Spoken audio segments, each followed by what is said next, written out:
Disclaimer, I recently had my tooth extracted and a bunch of other surgical things happening to my mouth, and my mouth freaking hurt. I'm sorry if I sound weird.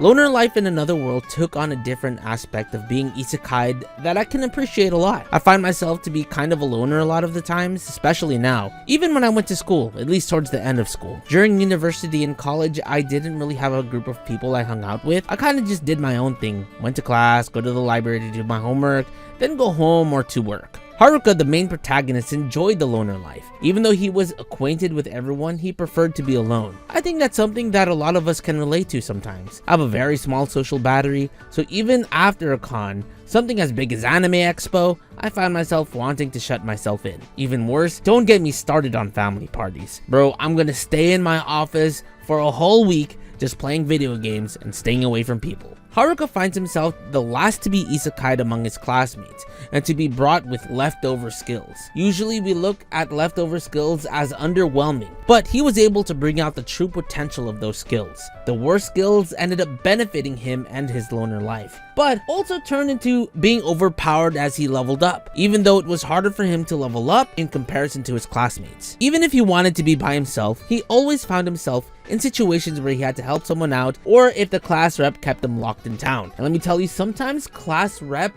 and all of the girls drove me crazy in the reasoning. It doesn't make any sense. Even though he was underleveled and under level 10, he was way stronger than everyone there, so I don't understand why they kept him. This anime for me had the right amount of balance. When it came to action and downtime, there was always something to look forward to within each episode. One of the major highlights for me for this anime was Haruka having to fight Tanaka. Tanaka was somewhat of a nerd that was quote-unquote getting along with the delinquents. The delinquents were trying to take advantage of the girls in class. They wanted to use them to their own bidding, whereas Tanaka was just using the delinquents to kind of get stronger. Later, the delinquents not only getting killed by Tanaka himself gets killed by our main protagonist, Haruka. The fact that this anime gave Haruka that ultimatum that he had to kill a fellow classmate in order to protect the people gave a better sense of justice than most anime that make the character atone for their sins or locking them away forever. Even though I don't mind not killing someone who is bad, I feel like this anime gave a sense of realism to the character, while at the same time Haruka having these underwhelming skills that end up becoming really strong. It doesn't mean that he had an easy time with each fight and event that he had to go through. Although he is typically stronger than the majority of the supporting cast, he does have his fair struggles against big boss fights, like he did with Angelica, who is the boss dungeon emperor, and then of course his fight with Tanaka. And I also really enjoyed how Haruka handles situations, whether if he had to go with he has to kill this person or if he can save that person rather than having to kill them off. I feel like his reasoning was a lot better than most. I also felt, even though this anime still had so much to offer, like a second season,